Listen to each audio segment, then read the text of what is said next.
जब ईरान को लगातार इजराइल अमेरिका मिसाइलों, ड्रोनों और युद्धपोतों से निशाना बना रहा है, तभी अचानक तेहरान से एक ऐसा खुला खत आया है जिसने पूरी इस्लामिक दुनिया को कटघरे में लाकर खड़ा कर दिया है। अब सवाल सीधा है, जब एक मुस्लिम देश पर हमला हो रहा है तो बाकी मुस्लिम देश चुप क्यों बैठे हुए हैं? आज बात करेंगे इसी दुनिया भर की राजनीति के बारे में। नमस्कार, मेरा नाम है कनिष्का और आप देख रहे हैं जी न्यूज़ का डिजिटल प्लेटफॉर्म। अमेरिका, इजराइल और ईरान के बीच जारी संघर्ष हर दिन और भी ज्यादा खतरनाक होता जा रहा है। एक तरफ ईरान लगातार मिसाइलों और ड्रोनों से जवाब दे रहा है, तो वहीं दूसरी तरफ अमेरिका और इजराइल ने तेहरान तक को निशाना बनाकर बड़ा संदेश दे दिया है। बता दें, इसी तनाव के बीच ईरान के एक बड़े नेता अली लारिजानी ने पूरी इस्लामी दुनिया को संबोधित करते हुए खुला पत्र लिख दिया है। ये कोई साधारण बयान नहीं था, बल्कि एक सख्त और सीधी अपील थी। दरअसल लारिजानी ने इस पत्र में 6 बड़े मुद्दों के जरिए मुस्लिम देशों से सवाल पूछे।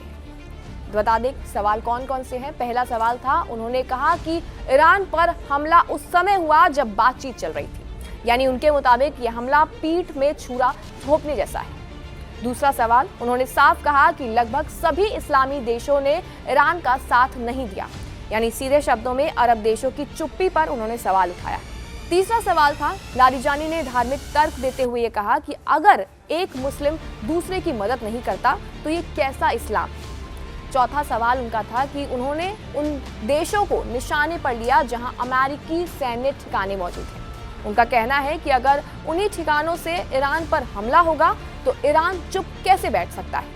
इसके बाद पांचवा सवाल उन्होंने कहा और चेतावनी दी कि अमेरिका और इजराइल पर भरोसा करना खतरनाक हो सकता है, और ये दावा भी किया उन्होंने कि ईरान किसी भी प्रभुत्व जमाना नहीं चाहता, बल्कि क्षेत्र के हित की ये बात कर रहा है।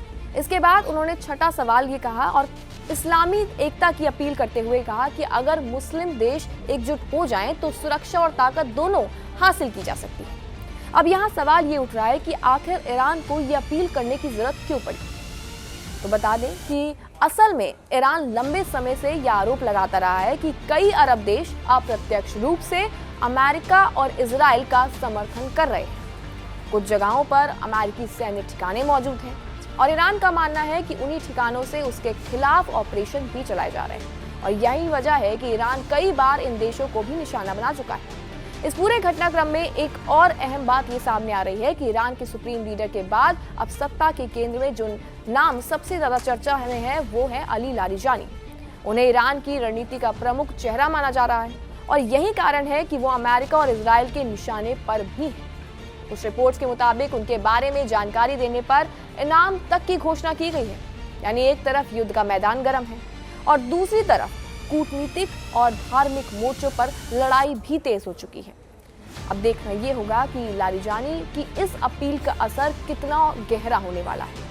क्या मुस्लिम देश एकजुट हो पाएंगे या फिर मिडिल ईस्ट की ये जंग अब और भी ज्यादा बिखराव लेकर आ जाएगी? क्योंकि इस वक्त सवाल सिर्फ युद्ध का नहीं, बल्कि ये तय करने का भी है कि इस्लामी दुनिया एक साथ खड़ी होगी या फिर अलग अलग खेमों में बटी रह जाएगी। क्या लगता है आपको?